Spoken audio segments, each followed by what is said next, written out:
नमस्कार, स्वागत है आपका न्यूज अपडेट में। मैं हूं आपके साथ प्रियांशु कश्यप। तो रुक करते हैं खबरों की ओर, जहां उत्तर प्रदेश में लोकसभा चुनाव 2024 में समाजवादी पार्टी सबसे बड़ी पार्टी के रूप में उभरी है। सपा को 37 सीटें मिली हैं, जबकि सपा कांग्रेस गठबंधन को 43 सीटें मिली हैं। वहीं बीजेपी को बड़ा झटका लगा है और 33 सीटों पर सिमट गई है, यानी पिछली बार के मुकाबले 29 सीटों का नुकसान हुआ है। एनडीए के खाते में करीब 36 सीटें आई हैं। इसमें रालोद की 2 सीटें और अपने दल की 1 सीट शामिल है। यहां अगर हम मत प्रतिशत की बात करें तो बीजेपी को 41% से अधिक वोट मिले हैं, जबकि समाजवादी पार्टी को 33.5% मत मिल रहा है, जबकि कांग्रेस का मत प्रतिशत भी 9% से ज्यादा है। इस बीच यूपी में एक खास बात यह हो रही है कि राज्य में बहुजन समाज पार्टी अपना खाता नहीं खोल पाई।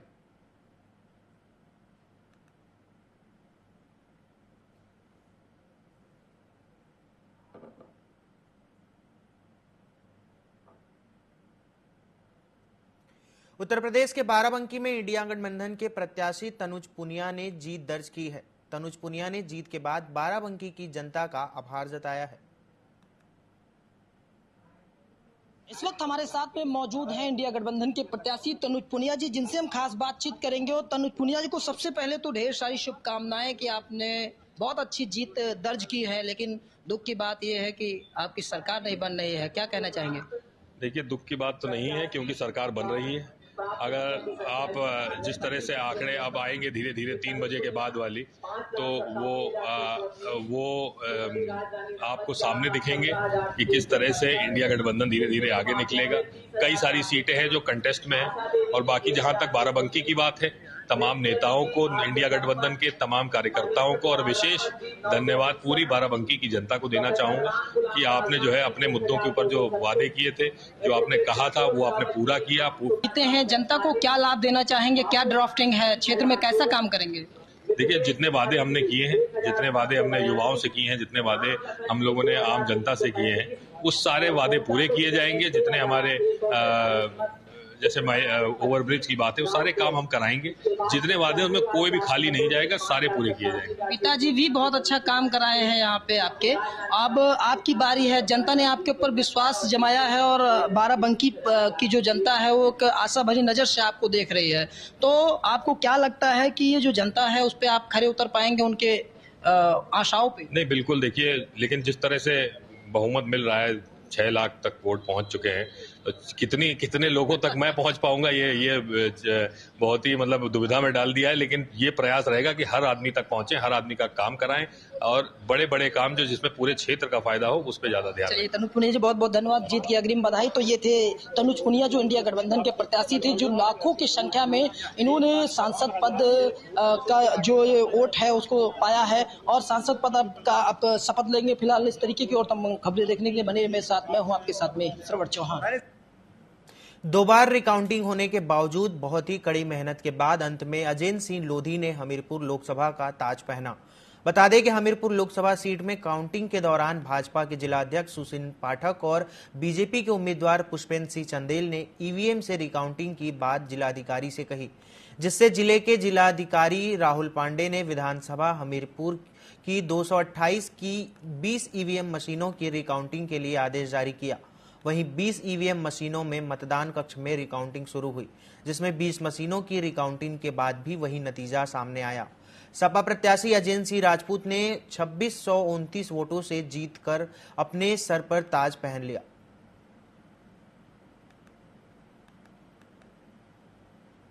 माननीय राष्ट्रीय अध्यक्ष अखिलेश यादव जी को भी बहुत बहुत धन्यवाद बोलूंगा, क्योंकि मैं एक किसान परिवार से हूं और उन्होंने एक छोटा कार्यकर्ता हूं मैं। माननीय राष्ट्रीय अध्यक्ष जी ने मुझ पर भरोसा करके जनता के बीच में भेजने का काम किया है। दूसरा, मैं आप सब मीडिया भाइयों को भी बहुत बहुत धन्यवाद बोलूंगा। उत्तर प्रदेश की बुलंदशहर लोकसभा सीट पर बीजेपी प्रत्याशी भोला सिंह ने जीत दर्ज की। भोला सिंह को 6,68,941 वोट मिले, जबकि शिवराम वाल्मीकि को 3,61,437 वोट मिले।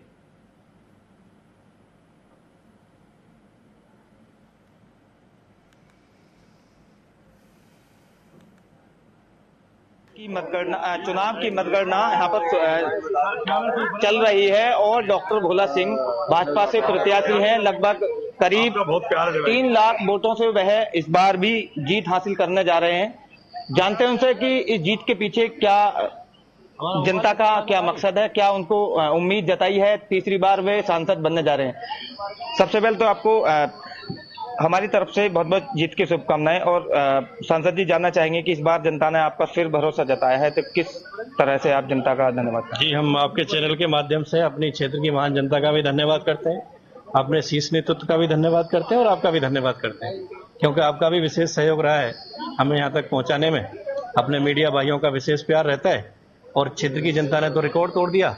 मुझे विश्वास नहीं था कि इतनी गर्मी में इतने मतों से बुलंदशहर से जीत होगी, लेकिन जनता ने बुलंदशहर की ने वो करके दिखाया है। मैं बहुत आभारी, बहुत ऋणी हूँ बुलंदशहर की जनता का।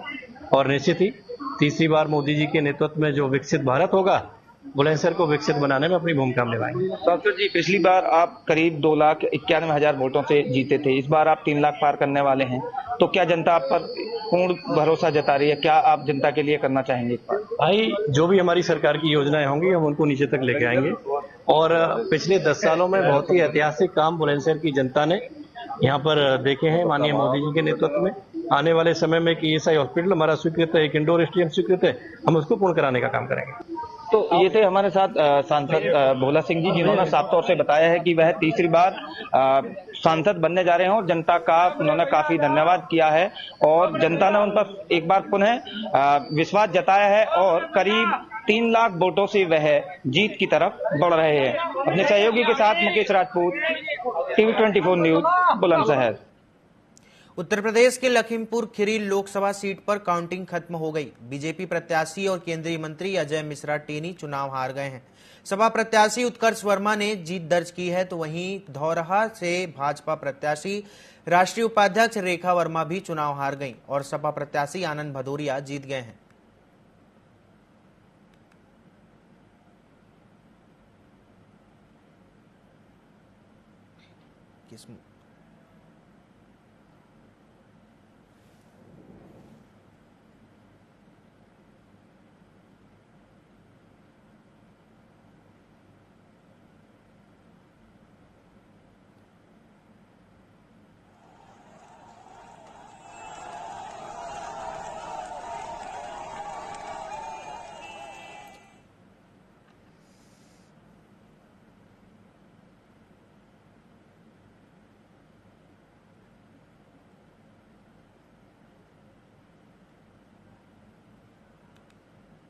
बरेली लोकसभा सीट से बीजेपी प्रत्याशी छत्रपाल सिंह गंगवार जीत का परचम लहराने में सफल रहे। उन्होंने कड़ी मेहनत के दम पर अपने निकटतम प्रतिद्वंदी सपा उम्मीदवार प्रवीण सिंह को 34,000 से अधिक वोटों से हराने में सफल रहे, जबकि रैली लोकसभा सीट पर शुरुआती रुझान सपा की ओर था, लेकिन जैसे जैसे गिनती आगे बढ़ी तस्वीर साफ होती गई। बहरहाल उनकी जीत से जहां कार्यकर्ता खुश हैं, तो वहीं मंगलवार ने अपनी जनता का श्रेय इसका जनता जनार्दन को दिया है। बता दें कि यह सीट बीजेपी का गढ़ माना जाता है, क्योंकि यहां से उन्होंने 1-2 बार नहीं बल्कि 8 बार जीत की हैट्रिक लगा चुके हैं। इस दौरान वे केंद्रीय मंत्रिमंडल में कई महत्वपूर्ण पदों पर रहे हैं।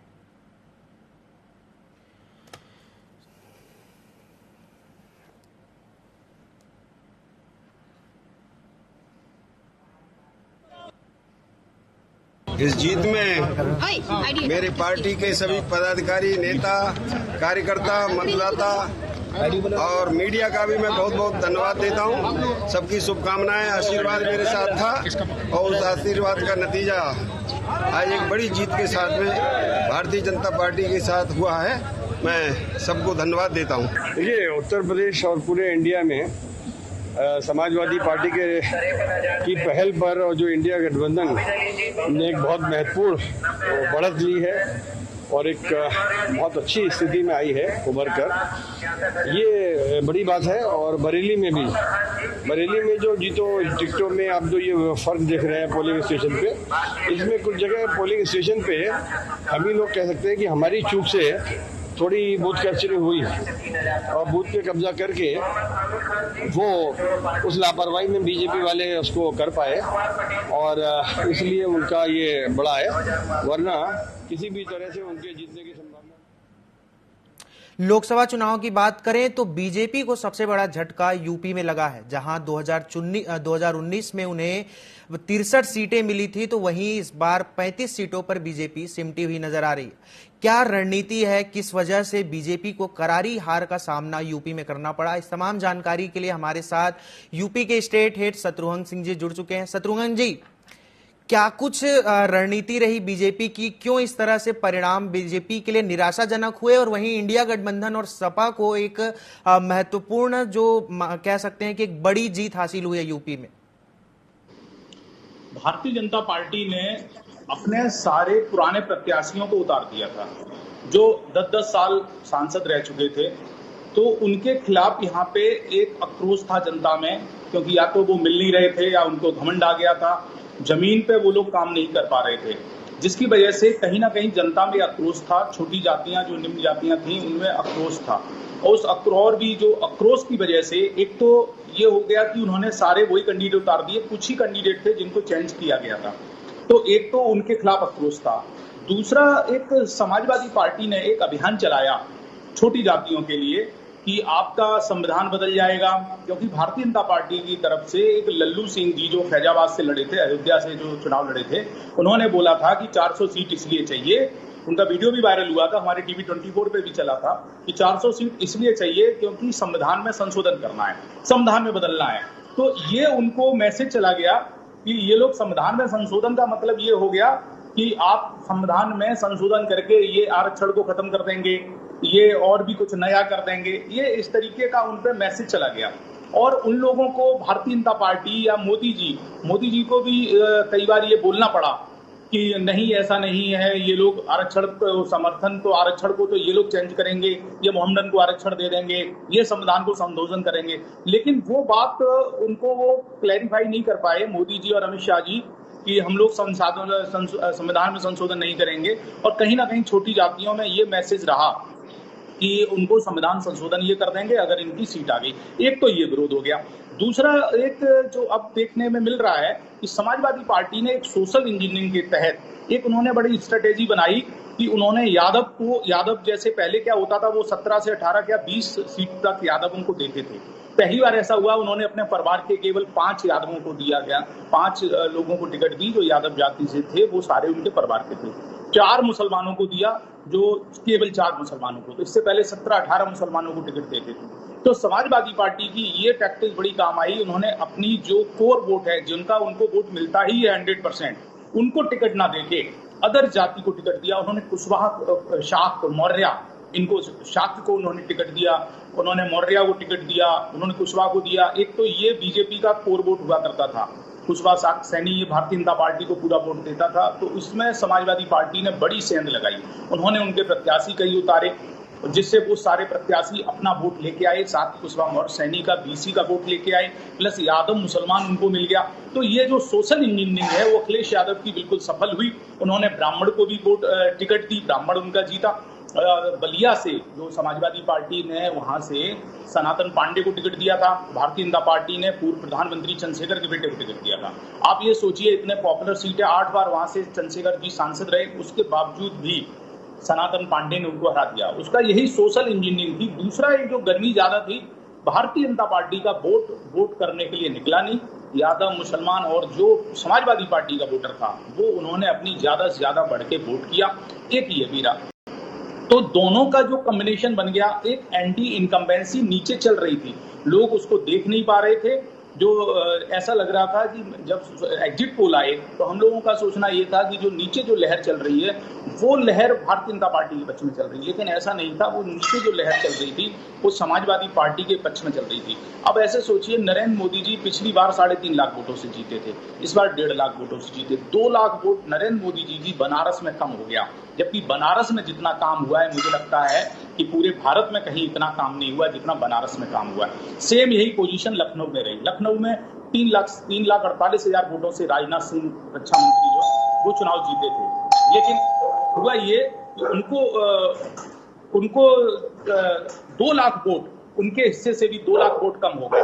उनको भी 1.5 लाख वोट इससे वो चुनाव जीते हैं। तो जो ओवरऑल जो है कि सभी जगह बहुत बड़ा मतलब एक तरीके से नीचे से सेंध लग चुकी थी, सोशल इंजीनियरिंग दूसरे के पक्ष की हो गई थी, और जिस तरीके से वोटिंग हुई है, वोटर पैटर्न जिस तरीके से निकला है वो बीजेपी के बिल्कुल अगेंस्ट निकला है, और उसका उस समय खामियाजा जो है ये भारतीय जनता पार्टी को भुगतना पड़ा।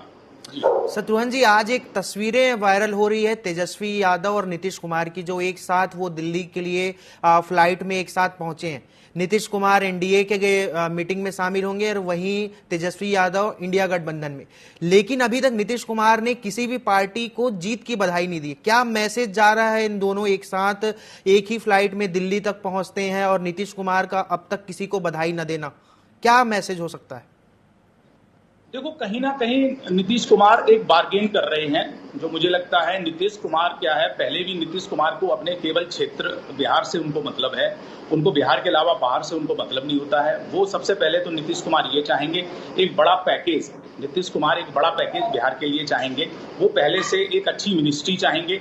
ये सारा सेटलमेंट करने के बाद ही नीतीश कुमार आगे कोई डिक्लेरेशन या स्पष्ट अपना जो रुख स्पष्ट इसीलिए करेंगे क्योंकि उसमें अच्छी तरह बार्गेन कर सकें। तो नीतीश कुमार का जिस तरीके का नेचर है, वो जिस तरीके का नेचर है, उनका ये नेचर है कि वो इस तरीके से जो जब तक वो क्लियर नहीं कर लेंगे कि बिहार को हमें स्पेशल पैकेज की डिमांड वो पहले करते रहे, अब भी कर रहे हैं। उनको एक स्पेशल पैकेज चाहिए, उनको एक अच्छी मिनिस्ट्री चाहिए, ये सारा सेटल करके ही वो आज जैसे चर्चा चल रही है, लेकिन उन्होंने बहुत एक अच्छा कोई स्टेटमेंट नहीं दिया है। एनडीए के पक्ष में ऐसा नहीं हुआ है कि बहुत कुछ ऐसा है, उन्होंने कहीं ना कहीं हिंट दिया है कि हाँ मेरी वहां भी बात हो रही है। एक अभी सुबह से एक चल रही है खबर की एक ही प्लेन में तेजस्वी और नीतीश कुमार पटना से आ रहे हैं, तो 1.5 घंटे वो साथ रहेंगे, कुछ ना कुछ बात होगी। चिरंजीव उनका जो चिराग पासवान है, चिराग पासवान ने तो अपना एकदम क्लियर कर दिया स्टैंड उन्होंने और स्पष्ट बोल दिया, लेकिन कहीं ना कहीं नीतीश कुमार ने उस तरीके की अभी बात नहीं करी है, क्योंकि वो जब पहले मोदी जी और अमित शाह से जब तक मीटिंग नहीं करेंगे, वो जब मीटिंग कर लेंगे वहां सब सारा अपना क्लियर कर लेंगे, उसके बाद ही वो कोई बात वहां पे डिसीजन कोई लेंगे, जब उनका सारा सेटल हो जाएगा। इसलिए वो सारे ऑप्शन उन्होंने नीतीश कुमार ने खुले रखे हैं, जो मुझे लगता है। हालांकि चंद्रबाबू नायडू अभी चुनाव जीते हैं, वहां पे वो मुख्यमंत्री बनेंगे, लेकिन वो भी कहीं ना कहीं अपने कुछ कमिटमेंट कराएंगे, जिसमें वो कहेंगे कि हमें एक अच्छी मिनिस्ट्री चाहिए। वो चाहेंगे उनके प्रदेश के लिए, क्योंकि ये क्षेत्रीय दल है, ये लोग अपने सबसे पहले अपने प्रदेश के लिए विशेष पैकेज की मांग करेंगे, और बिहार तो पहले से विशेष पैकेज की मांग, विशेष राज्य का दर्जा, इन सबका उनका डिमांड चलती रही है। अब कहीं ना कहीं जो भारतीय जनता पार्टी के नंबर हैं, वो इस स्थिति में आ गए हैं कि उनको इन दोनों पार्टियों की ब्लैकमेलिंग को उनको हमेशा उनको झेलना पड़ेगा। 5 साल तक इनकी ब्लैकमेलिंग या कहिए या जो भी है, उनको जो कोऑर्डिनेशन बनाने के लिए इनकी शर्तों को मानना पड़ेगा। जी शत्रुघ्न जी, अगर बात करें लोकसभा चुनाव के परिणामों की, तो सबसे ज्यादा जो चौंकाने वाला जो परिणाम है वो अयोध्या का है। अयोध्या जो कह सकते हैं कि बीजेपी का एक उपलब्धियों में एक बड़ा उपलब्धि राम मंदिर रहा है, लेकिन उसके बावजूद बीजेपी को वहां से वोट न मिलना, क्या स्थानीय प्रत्याशी से लोगों की नाराजगी थी या बीजेपी को लोग वहां पसंद नहीं कर रहे? वहां पे एक्चुअली जो सबसे बड़ी चीज क्या हुआ कि राम मंदिर को बने हुए टाइम हो गया था, जो अट्रैक्शन था, जो चीजें थी, वो धीरे धीरे सेटल हो गई। वो जब सेटल डाउन हो गई और उसके बाद जो समाजवादी पार्टी ने वहां से अवधेश प्रसाद को जो टिकट दिया है, अवधेश प्रसाद एससी जाति से आते हैं, जो पासी बिरादरी होती है। जब पासी बिरादरी से आते हैं, वहां पे 2 लाख पासी वोट है। अखिलेश यादव की ये हिम्मत कहिए या जो चाहिए कि जनरल सीट पे उन्होंने पासी बिरादरी के वहां के अपने विधायक को उतारा, और उसका असर ये देखने को मिला कि एससी सारा जो बहुजन समाज पार्टी का वोट था, और विशेषकर जो पासी वोट है वो भारतीय जनता पार्टी को वोट करता है। पूर्वी उत्तर प्रदेश में पासी भारतीय जनता पार्टी को वोट करता है, जाटव मायावती जी को वोट करता है, बहुजन समाज पार्टी को वोट करता है। लेकिन यहाँ पे ये स्थिति हुई जब उनका खुद का पासी बिरादरी का प्रत्याशी मैदान में आ गया, तो उन्होंने पासी बिरादरी की वजह से उन्होंने पूरा वोट जो है, पासी 2 लाख पासी है वहां पे, वो पासी बिरादरी ने पूरा खुल के अवधेश प्रसाद जी के लिए, समाजवादी पार्टी के लिए वोट कर दिया। इधर लल्लू सिंह से लोगों को नाराजगी भी थी, और थोड़ा सा 10 साल से वो सांसद थे, और लोगों ने उतना समाजवादी पार्टी जो है उन्होंने ग्राउंड पे बहुत मेहनत करी, अपनी वोटिंग कराई, और भारतीय जनता पार्टी बहुत ओवर कॉन्फिडेंस में रही। उनको जैसे लग रहा था कि अयोध्या सीट है, यहाँ तो कोई दिक्कत ही नहीं है, हम लोग तो जीत ही रहे हैं। वो सारी चीजों से अयोध्या सीट निकल गई। आप सबसे बड़ा ताज्जुब तो आप ये देखिए कि हमें बनारस में महसूस होता है कि बनारस में आप बनारस जैसी सीट पे जहां पे नरेंद्र मोदी चुनाव लड़ रहे हो, जो विश्व के सबसे पॉपुलर नेता माने जाते हैं, वो वहां पे एक बार में पीछे हो गए थे। लगभग वहां पे कुछ ऐसे पोल खुले जहां पे जो समझिए वोटिंग का आप ट्रेंड उससे समझिए, कुछ पोल पे ऐसे वोट हुए जहां पे भारतीय जनता पार्टी को बिल्कुल वोट नहीं मिला। मतलब वो मोहम्मडन के पोल थे, कुछ ऐसी जो जावा बूथ थे, वहां पे ऐसे वोटिंग हुई कि वहां पे नरेंद्र मोदी 6000 वोटों से पीछे हो गए। तो आप इससे बड़ा ताज्जुब की बात देखिए कि वोटिंग का पैटर्न जो था बहुत ही एकदम टैक्टिकल पैटर्न इसमें वोटिंग हुई है। मुसलमान, यादव और जो दूसरी जो जातियां हैं समाजी, उन्होंने 100% पोल किया और उन्होंने बढ़ चढ़ के भाग लिया।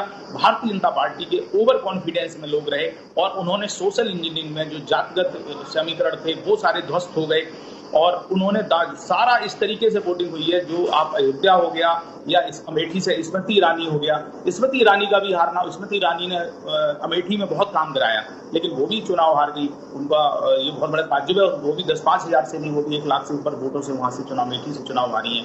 तो कहीं ना कहीं एक चीज समझिए कि लोगों ने एक मैसेज दिया है कि डेवलपमेंट यहाँ पे उत्तर प्रदेश में डेवलपमेंट जो है पे जातवाद भारी पड़ा है, जातियां भारी पड़ गई हैं डेवलपमेंट पे। डेवलपमेंट जो है वो पीछे रह गया है और जाति आगे रह गई है। तो जिस तरीके से वोटिंग हुई है यहाँ जी इसमें अगर एक फैक्टर ये देखें कि जो पूरा यूपी की बात करें तो जो चुनाव लड़ा गया है, योगी आदित्यनाथ एक बड़ा चेहरा है।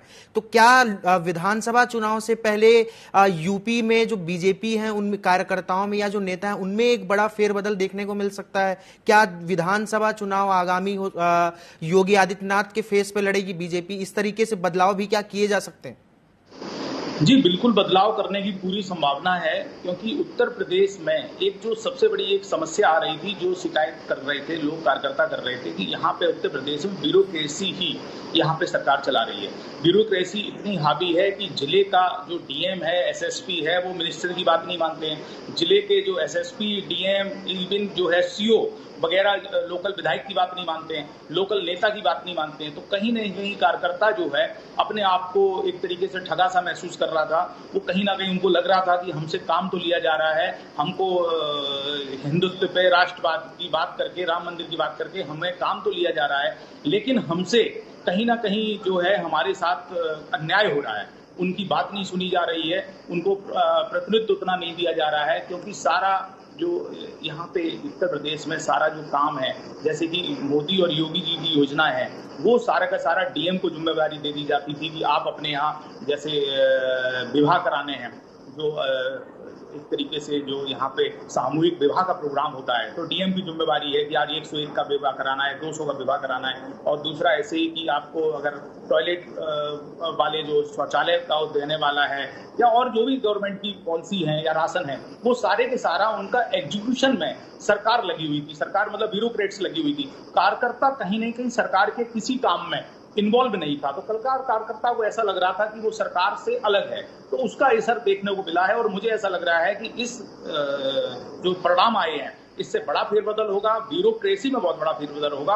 आईएएस आईपीएस की लिस्ट बन रही है और जहां तक आज या कल में ही एक बड़ा फेरबदल आईएएस आईपीएस को में होगा और दोबारा से जो भारतीय जनता पार्टी की वर्किंग जो वो है ट्रेंडिंग है वो उसमें चेंज होगा। उनको अपना ट्रेंड चेंज करना पड़ेगा, क्योंकि आगे जो चुनाव आने वाला है 2027 में, तो 27 में अगर यही सोशल इंजीनियरिंग अखिलेश यादव ने आगे अप्लाई कर दी तो 2027 में भारतीय जनता पार्टी के लिए बड़ी समस्या हो सकती है। भारतीय जनता पार्टी को बड़ा झटका खाना पड़ सकता है अगर उन्होंने अपनी वर्किंग जो टेंडेंसी है, वर्किंग ट्रेंड जो है, उसमें अगर उन्होंने चेंज नहीं किया, जो वर्किंग स्टाइल है, क्योंकि वहां पे नेताओं को सब जगह जीरो कर दिया गया है। अधिकारी सारे काम कर रहे हैं, नेताओं को आपको सरकारी योजनाओं में शामिल नहीं किया जा रहा है। सरकार की योजनाएं हैं तो कार्यकर्ता दूर बैठा हुआ है, उनको सब चीज सारे काम वीडियो कर रहे हैं, सारा सीडीओ कर रहे हैं, डीएम कर रहे हैं, एसएसपी कर रहे हैं। तो अगर सरकार की कोई योजना है, अगर वो एग्जीक्यूट हो रही है तो उसमें कहीं ना कहीं जो है लोकल नेता, लोकल कार्यकर्ता इन्वॉल्व होने चाहिए, उनको इन्वॉल्व करके काम कराना चाहिए। तो कहीं ना कहीं ये देखिए कि इनका कार्यकर्ता धीरे धीरे 10 साल में बिल्कुल निष्क्रिय सा हो गया। मुझे ऐसा लगता है कि उन्होंने बढ़ चल के वोट नहीं निकाले, वोट निकले नहीं, लोग ज्यादा वो नहीं थे कि हमें बहुत, वो सोच रहे हैं जीत जाएंगे, मोदी जी की सरकार बन जाएगी, तो परसेंटेज जो डाउन हुआ है इसकी वजह। तो निश्चित रूप से संगठन में भी परिवर्तन होगा, अभूतपूर्व परिवर्तन यहाँ पे संगठन में होगा और ब्यूरोक्रेसी में बड़ा परिवर्तन आपको 1-2 दिन में ही लिस्ट आने वाली है। IAS, IPS, PCS इनका सबका जो है PPS की लिस्ट चेंज होने वाली है, क्योंकि मोदी का जो है, लेकिन योगी जी का जो इस तरीके से वो है, उन्होंने बड़ा चिंता का विषय है। उन्होंने मीटिंग बुलाई थी और मुझे लगता है कुछ चीजें हो रही हैं जो आपको जल्दी ही देखने को मिलेंगी। जी शत्रुघ्न जी, तमाम जानकारी विस्तार से साझा करने के लिए आपका बहुत बहुत धन्यवाद। तो यूपी का किस तरीके से एक बड़ा बदलाव देखने को मिला है लोकसभा चुनाव में, जिसमें बीजेपी को एक कह सकते हैं कि बढ़त न मिलने के कारण एक 35 सीटों पर सिमट के रह गई है, तो वहीं इंडिया गठबंधन जो है 42 सीटों पर आ पहुंची है। तो इस तरीके से जो भारतीय राजनीति है उसमें एक बड़ा बदलाव यूपी का केंद्र माना जाता है। राजनीति में किसकी सरकार बननी है और कहां सरकार गिरनी है, ये यूपी की सीटों से तय होता है। बढ़ते हैं अब खबरों की ओर, जहां हरदोई में सदर सीट पर जयप्रकाश रावत ने भाजपा से जीत हासिल की है। सपा प्रत्याशी इंडी गठबंधन के उषा वर्मा को हराया।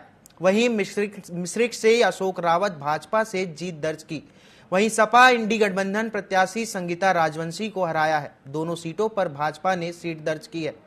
पिछली बार से इस बार जीत का आंकड़ा काफी कम रहा।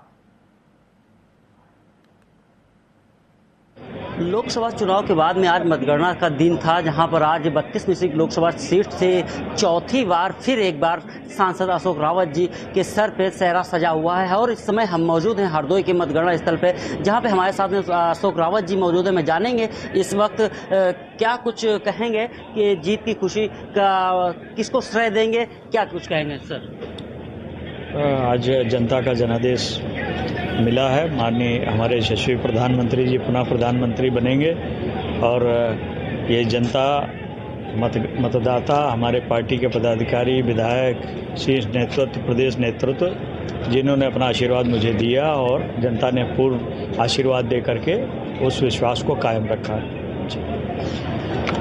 आप लगातार एक के बाद एक जीत हासिल कर रहे हैं। इसके बाद में आप जो काम आपके बच्चे थे, कैसे उस काम को आप पूरा करेंगे? क्या क्या आपके नए नियम होंगे काम कराने, क्या क्या हो रहेगा?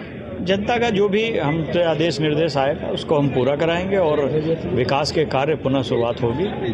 जो भी जनता की डिमांड होगी उस पर करेंगे। चौथी बार सांसद बने हैं आप, जनता को क्या आशीर्वाद देंगे? जनता ने मुझे अपना आशीर्वाद दिया है और जनता के लिए फिर समर्पित रूप से कार्य करूंगा। तो लगातार आप देख रहे थे कि ये तो थे हमारे साथ में अशोक रावत जी, जो कि 32 मिश्रिक लोकसभा क्षेत्र से चौथी बार सांसद बने हैं। इन्होंने लगातार एक के बाद एक जीत हासिल की है। फिर एक बार इनके सर पर सेहरा सजा हुआ है। TV 24 न्यूज चैनल के साथ में अजीत कुमार के साथ में नसीम खान, हरदोई। हाथरस में बीजेपी प्रत्याशी अनूप प्रधान ने जीत की हैट्रिक लगाई। उन्होंने सपा प्रत्याशी जसवीर वाल्मीकि को 2,40,000 से ज्यादा वोटों से हराया। इसके बाद उन्होंने मीडिया को मुताबिक होते हुए उन्होंने जीत का श्रेय पीएम मोदी, अपने कार्यकर्ताओं और जनता को दिया।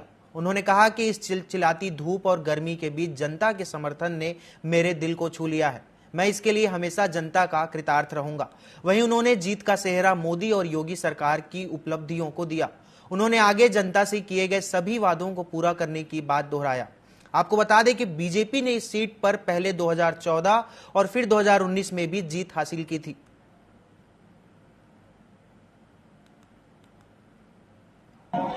लेकिन इसी चीज में कोई दो राय नहीं। यहाँ पे हमारे खिलाफ समाजवादी पार्टी और बीएसपी, उन्होंने भी काफी अच्छा परफॉर्मेंस किया है। सभी दल अपना काम करते हैं, मैंने भी अपना काम किया। लेकिन मैं सबसे ज्यादा आभारी हूँ यहाँ की हाथरस लोकसभा क्षेत्र की जनता जनार्दन का और कार्यकर्ताओं का, कि जिन्होंने इस तपती धूप में मेरे साथ कंधा से कंधा लगा करके कार्य किया। और उसी का परिणाम है कि मैं समझता हूँ कि आदरणीय मोदी जी की, योगी जी की जो केंद्र और प्रदेश सरकार की जो जन कल्याणकारी योजनाएं चल रही थी वो गरीब तक, नीचे तक पहुंची। और मैं समझता हूँ उसी का परिणाम है कि मेरे जैसे कार्यकर्ता को यहाँ से लगभग 2 लाख के आसपास तो हम पहुंच गए। और अभी काफी काउंटिंग शेष बची है, तो काफी अच्छा अंतर रहेगा, ऐसी मेरी आशा है। बढ़ापुर थाने में तैनात दरोगा के एक दिव्यांग बच्चे को लात मारने का वीडियो सोशल मीडिया पर वायरल हो रहा है। इस वीडियो के वायरल होने के बाद एसपी ने दरोगा को सस्पेंड कर दिया है। वायरल वीडियो में बढ़ापुर थाने में तैनात कस्बा इंचार्ज दरोगा प्रमोद कुमार कार से उतरकर दुकान के बाहर बैठे एक व्यक्ति से कुछ पूछताछ करते दिखाई दे रहे हैं। पास में एक बच्चा भी खड़ा है। दरोगा बच्चे को भगाने के लिए उसे पीछे से लात मारते दिखाई दे रहा है। सोशल मीडिया पर वीडियो वायरल होने के बाद पुलिस अधीक्षक ने दरोगा को सस्पेंड कर दिया है। न्यूज अपडेट में फिलहाल के लिए इतना ही। बने रहिए टीवी 24 के साथ। नमस्कार।